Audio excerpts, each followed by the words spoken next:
Hello. In this video I'm going to have a look at some of the more permanent planting in our garden, including things like this fabulous raspberry hedge which I planted 2 years ago, and it is now giving me some very nice raspberries.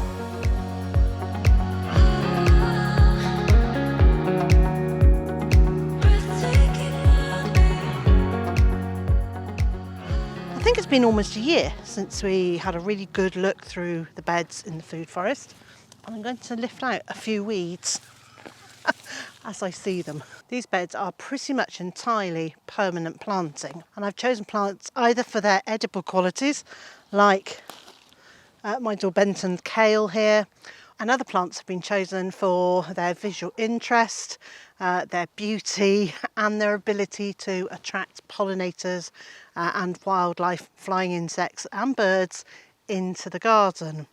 Things like this Veronicastrum cupid, which will get taller as time goes on and the clumps will actually fill out more. So this bed in a few years' time will be a mass of purple frothy flowers at this time of year. So let's start at the beginning. There's a lilac here. Now I was given this by a friend when it was just a tiny small cutting, and I don't know what colour it is because when it produced flower buds this year, we then had a really dry spell, and I can't remember if it was a hot dry or a cold dry, but it was a dry spell, and all the flower buds just shriveled up and died. So it's going to be another year before I find out what colour those are. In the corner there is a peony, because I love them. And then this is an iris. There are quite a lot of irises here. I grow them because I love the look of them. And then down here is a small Ornamental kale. That's one of the perennial kales, and I take cuttings from it regularly to refresh the plants throughout the garden. There is a grass here. It's Stipa gigantica or gigantea, or it's the giant golden oats. And then there's Alchemilla mollis, because I love the shape of the leaves. I love the way the water holds on the leaves, and I like using the flowers in flower arranging. And over there is a perennial geranium, brilliant for ground cover. Across the front there are 3 Bistorta. It produces a dark pinky red flower from July or August onwards, and I really like that it contrasts with another one that I have which comes much earlier in the year and is a very pale baby pink. In this next section of bed there's some more Veronicastrum. There's a Philadelphus, there's lupins, so this is a real mixed bag in here. I've planted flowers that I like the look of, that will spread and form clumps, and we'll do lots of ground cover. And then there's also this, and this is red orich. Now it is an edible plant. The leaves are very like spinach. I find them rather strong in taste, but I don't really like spinach either. But I will pick a few of the young leaves and add them into a stir fry or even into a salad. And then on this side there's a lamium there, which is just ground cover. There's this fabulous orangey red geum. And then here and over there as well is a blackcurrant. I think this one could be Big Ben, but if not, it's Ben Sarek. And it's got a very upright habit, very strong growth, and produces an awful lot of blackcurrants each year. In this bed, again, there is a mixture of edible and non-edible plants. So over here, I've got some garlic cress, which put on an amazing flower display earlier in the year, and I now want to lift and divide and move elsewhere in the food forest. There are a couple of lupins, but I've also got a honeyberry. It's still a little bit too young to be producing fruit, but give it a year or two and that will be productive. Again, there's some more of the red orich here. There are some young perennials, and that's a sweet rocket there, and some asters, which will give us some flowers in September onwards. And then over here is a cherry tree. Now, I don't know what's going on with my cherry trees this year. They really look like they're suffering. They look like they've been dried out. They look like they've had some sort of attack of fungal growth, or it could be aphids. I really don't know. I need to research this and look after it. But anyway, it's a tree has been in there for 3 years. It's getting nice and big, but the leaves are struggling, and so are some of the buds on the branches. This next double bed looks packed with plants, but actually it's still got an awful lot of forget-me-nots from the spring that I haven't weeded out. They have dropped their seeds right over this bed, so I'm going to be able to come in and lift loads of those seedlings and move them elsewhere in the garden. There's a lupin there. I can't remember its name. I think it could be my castle, but I will put the name on the screen. And I'm just looking that there are seed heads I need to remove. Here we've got the pale pink bistorta that I mentioned earlier on, and in the centre is a lovage in its first year of growth, so it's not doing much this year, but should grow much bigger in the coming years. There's nothing else edible on this side. I've just put in fillers and things that are going to do lots of ground cover, like geraniums and Alchemilla mollis. So as I said, there's a lovage there, and then there's a Philadelphus in the middle there, which over time will form a large shrub. Over there, oh, there's a rather nibbled Cavolo Nero kale, so the black kale or Tuscan kale. It's an annual, and I put it in there as a sacrifice plant for butterflies to lay their eggs on, to help promote and support the butterfly population. I think a lot of us this year are noticing how there are fewer insects and fewer butterflies around, and because of that potentially fewer birds, and so anything I can do that will support that wildlife population I am trying to do. Here's some red orich, and much to my delight I've just noticed that there is some Japanese anemone here, which I planted 3 years ago and I thought I had lost, so I'm very pleased to see that that is growing back. And in the top section of first row there is an apple tree there. Now that is a Welsh variety, and I'll need to look that up. And Mr. J and I walked around looking at all the newly planted trees, and we named them all so that in the future we'd be able to go back and have a look and see which is which. So I'll put the name of that apple variety on the screen. Here we have an artichoke. Pretty much all of these flower heads are now too big. Possibly I could use this one and this one.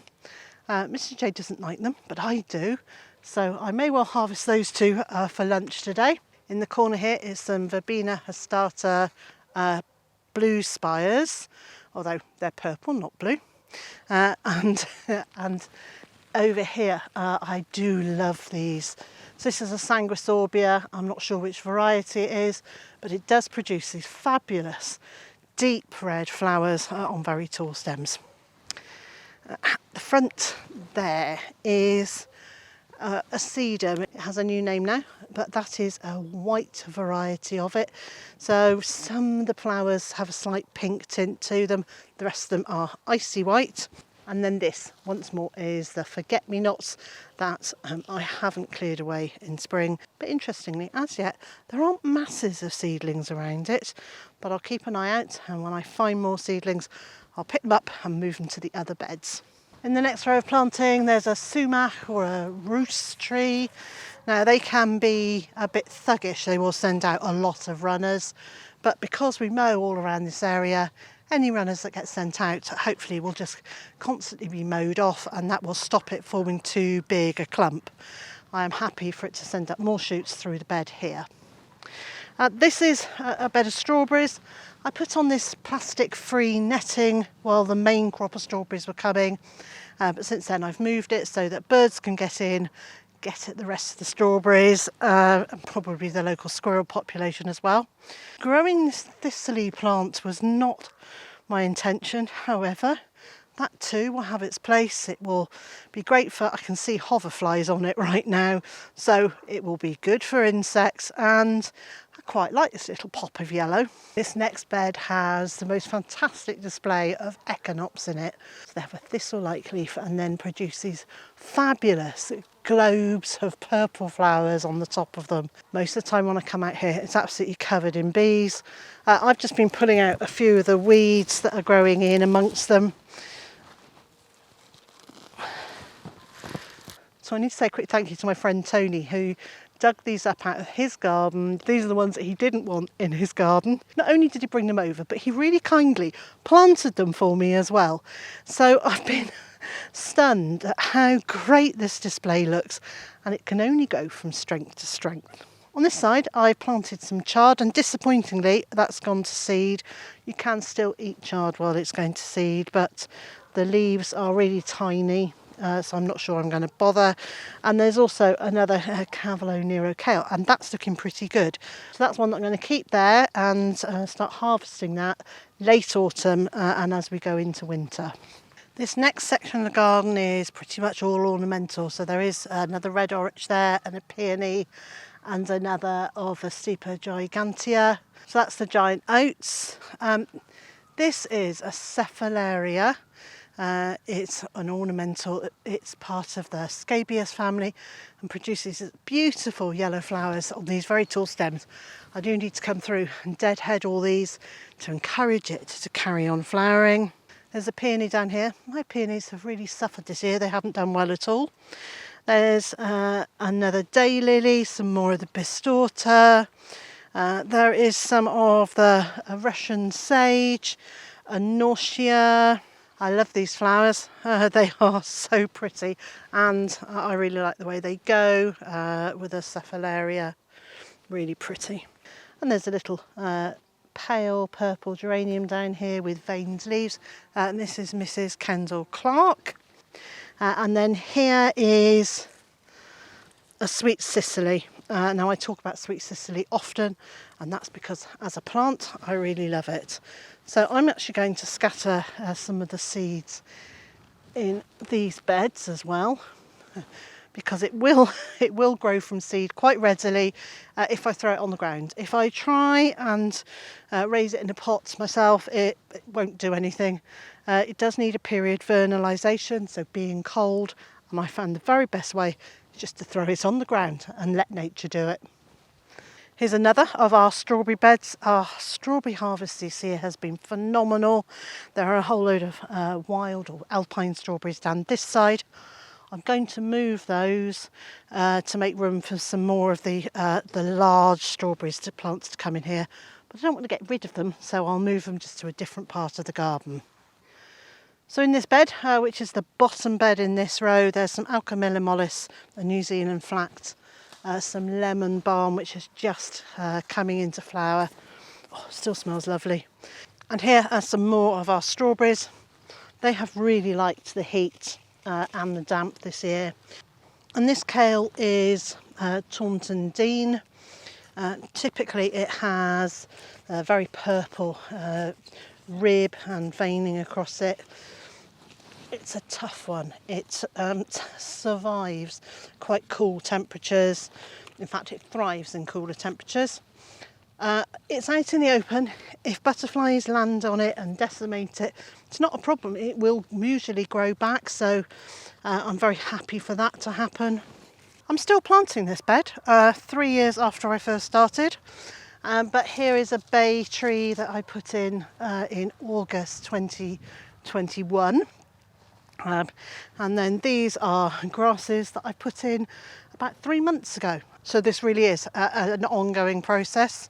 This is it's either a josterberry or a chuckleberry, and I can't remember which one it is. It produced plenty of fruit, and I didn't get to try one single berry. So next year I'm going to construct some sort of cage over here, I think, with some sort of hardwire cloth, or very, very small gauge chicken wire, small enough that squirrels can't get through it, because although I'm happy for the squirrels to eat some things, they've eaten a lot of our berries this year. Here's another apple tree. This is another of the Welsh varieties. This is a Lycisteria formosa. It's also known as a pheasant berry bush or Himalayan honeysuckle, depending on where you come from, and I think there's plenty of other names for it too. Now I love it grows so quickly and it fills the space, and it is really attractive. But if it gets too big, you can cut it right back to the ground and it will shoot back from there again. So I think it's one of those plants that is really very easily manageable. Now I grow it because I love the height and the width. The flowers are the white bits at the base, and then there is beautiful purple bracts, and hidden within the bracts after the flowers have been pollinated, will come the berries, and those are edible berries. And I can see, and you need to wait until the berries are really soft, almost like a deflated balloon, and then they taste of sort of almost a burnt caramel toffee apple. It is fruity, but it's also got a kind of bitter caramel taste to it. I think they're delicious. Now beyond the Lysteria formosa, there's a cherry tree. There are some asters here for autumn colour, and here is achillea. I've got it in a range of colours, and I bought a multi-pack of tiny little plug plants. Oh, just pulling out some more weeds as I go. Tiny little plug plants, and it's just turned out that the paler ones are on that side with this dark orange crocosmia, and the darker ones are on this side. So that's worked out very well. I'm really pleased with how they look. There is another of the apple trees here. That's looking quite congested, but I'm trying not to prune any of these trees. I want them to kind of just grow in their natural shape, because once I start pruning them, I'm going to need to continue to prune them. And I want this area to become as little work as possible, not to feel like it's becoming a burden. There's some asters here, and a pale orangey yellow Monmouthshire here, a crocosmia, some asters and some more of that bistorta. And then at the back here, in this bed, is a cardoon. Cardoon is related to a globe artichoke. They're very similar to look at, but the difference is the cardoon has a much wider rib to its leaf, and in fact the rib of the leaf and the lower part of the stem is the part that's eaten, not these beautiful flowers. And I love these flowers. They open up into huge purple, bright pinky purple thistles, and when they go to seed, the birds will come and feed on the seeds right through winter. Now I don't eat cardoon, but I do grow it because of the incredible statuesque nature of the plant. It's so attractive, it makes a statement, and then it supports birds during the winter. So to me that's a win-win-win. Up here we've got an elderberry tree. This is one that I found as a seedling in our previous home. It was tiny, it was 3 or 4 inches high when we brought it here. I planted it here, and for a year or so it was really unhappy. But in the last year it has really taken off. It seems to be much happier. We've had a nice display of flowers, and we're now getting berries on it. So eventually I'm hoping that this will kind of fill this entire end bed, provide lots of shelter for the plants each side of it, and then give us a really good crop of elderberry in years to come. And at the end here there's a lupin and these wonderful leucanthemum, so Shasta daisies. As time goes on, as that elderberry gets larger, I'm going to be moving these to other parts of the garden, because they'll just get shaded out by the tree. If you're going to divide up herbaceous perennials, one of the easiest ways to remember when to do that is, if they flower before Midsummer's Day, then divide them in autumn. If they flower after Midsummer's Day, divide them in spring. At the top of this row there is a compost heap made out of old pallets just tied together, and it's what I call a dirty compost heap. It's chock-a-block full of weed seeds. I know not to put those onto the flowering beds, but the compost that's produced will then go into our new hedgerow, like at the bottom of that, to feed those young plants that are growing there. So this row is very simple. It has got a series of redcurrants in it, and at the top and the bottom the beds are planted with mint. A very nice spearmint at the top, and there's a silver mint at the bottom bed. But what I am noticing is that the plants here are looking very pale and like they're in need of nutrients, whereas the ones in the centre that haven't got the competition of the mint are much darker. And maybe I need to move the mint much further down in a bed on its own, where it's not making my plants compete for nutrients. And here we are at the bottom of that row with, again, the red currant really struggling, really pale. The mint is looking superb with its very pretty pale pinky mauve flower. But yes, so this is speaking volumes to me about what I need to do.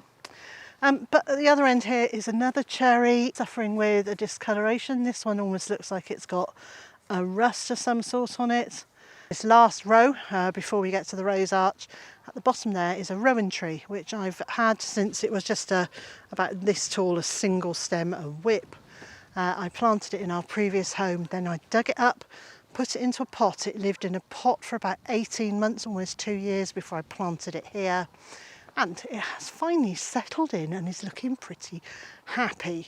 It's flowered this year, it's producing some nice berries. Rowan berries are edible, but make sure that you find a suitable recipe and do your research before you start eating them. And this honeyberry is one that we brought with us from our previous home. It was in a huge pot, I put it in. It didn't like the heat of the first year or so. It's now settled back down again and is producing fruit nicely. This is an apricot. It's a variety called Moor Park. I had it growing in a pot in the polytunnel until last year when I planted it out here. I've yet to see any fruit on it, but I'm hopeful that it will be able to grow outside, and it wasn't one that I should have kept in the polytunnel. Now you can hear me walking around on this membrane, and if you're new to my channel you won't know what a fan I am of this. So this membrane is plastic free, it's very heavy duty, it's a weed suppressing material, and it starts breaking down after about 3 years. And it really does need some sort of layer on top of it to hold it down, and air can get through it, water can get through it, so it's not like a plastic layer that just holds the water.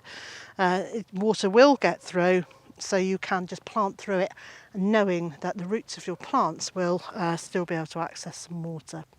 Then further up this row behind me there is an apple, and that's Worcester pearmain, so thank you to my friend Dramer for sending me that. In the top couple of beds in this row, the grasses are still being left to grow as long as they like. So I put in an acer there, it's a variegated one, it's ornamental, I like it very much. There's another blackcurrant there. Oh. The Lycasteria behind me, and here is that purple hazel tree. The young leaves are purple. Oh, it's very pretty. And this is the rose arch that I designed with and for direct plants. There are apple trees on each side which want to train up and along. And then there are golden leaf fuchsias on each side, a foxglove and a pair of roses called Pure Poetry. And that's where the symmetry ends. So there are 3 climbers down each side. On this side that's New Dawn and Claire Austin. There's Madame Alfred Carrier on that side and Wollerton Old Hole on that side. And at the bottom there is a Generous Gardener climber and a Gertrude Jekyll climber. But then in between the climbers I've also put in plenty of very delightful shrub roses and ground cover roses. And on this side you'll see there's lots and lots of white yarrow. Now this was growing in the grass when I first moved here, and I thought, oh, that's pretty, and it was only growing really low, so I thought, well, that could grow in there, not realising it was going to actually grow to kind of almost waist height and very much start filling the beds. So I have actually cleared a lot of it out of this side. It is growing back, but I've done my best to clear some of it out of that side, and I'll come through and do this side in the next few weeks. There are lavenders, and I've just spotted in here there is a young rowan tree, so I do need to get that out and I can plant that into the hedgerow. And that's what I do. I leave plants to grow if I'm not sure what they are until I can recognise them, and then I've got free plants to boost the number of plants in the garden. And then at the end, there is an evergreen clematis at that end and a deciduous one at this end. I don't know what it is because it was one of those unlabelled, marked down plants from a supermarket, and a friend got it for me and said, "Do you want this clematis?" And I said, "Yes, please." She said, "I've got no idea what it is." And I said, "That's fine, we'll just grow it and see." From this side of the rose arch, right through to the trees at the far end, there are more beds, and all of them have been left for the grasses to grow very naturally. They get filled up with buttercups in early spring, then the grasses produce their beautiful coloured seed heads. Now we're on to hawkbit, which looks very like a dandelion, but is more of an autumnal plant. And I'm just leaving things to grow, but then interplanted and planted into those, I am putting plants that I want to grow with all the grasses. At the end there is a little cherry tree that I grew from a tiny seedling I found growing in one of the rose arch beds. There's the Lysomachia there, some Galega here, which I absolutely love. And then all the way down through there are apple trees, pear trees, cherries, peaches, and a mulberry tree, and then there are also some decorative plants as well as some other natives like more Rowan trees. And then in these beds last autumn we went through and we planted an awful lot of allium bulbs, and I had visualised the grasses coming up and all their beautiful pinky creamy grass flowers or seed heads being there, and then interspersed there would be these beautiful purple alliums. Well, it kind of didn't quite work like that. It hasn't quite worked how I imagined it would, but I'm really pleased with the result. In the spring of 2023 I started creating this area. It's a shrubbery. It's about 110 to 120 feet long, and at the back of it there is a hornbeam hedge, and planted on each side of this walkway are cherry trees. And this is cherry kanzan, and the idea is that as they mature they will eventually meet in the middle and make a tunnel through here. But in the meantime there will be this wonderful display from shrubs, everything from Hypericum, so St John's wort, and Forsythia, Physocarpus. I wish I could remember the names of everything very easily. There's Philadelphus and elders and spirea, hydrangeas. There's a huge array. Also lots of roses. There's some hazels. I've also put in witch hazels and other plants that will give me flowers and fragrance during the winter to encourage me to walk to here, which is the furthest end away from the house. Right at the moment the Hypericums are giving a really good show of red berries, and my hydrangea, which has got weeds growing through the middle of it, is also got a beautiful flower display. And so I'm kind of letting the weeds do their thing. As with most of this food forest, I'm putting in the plants that I want.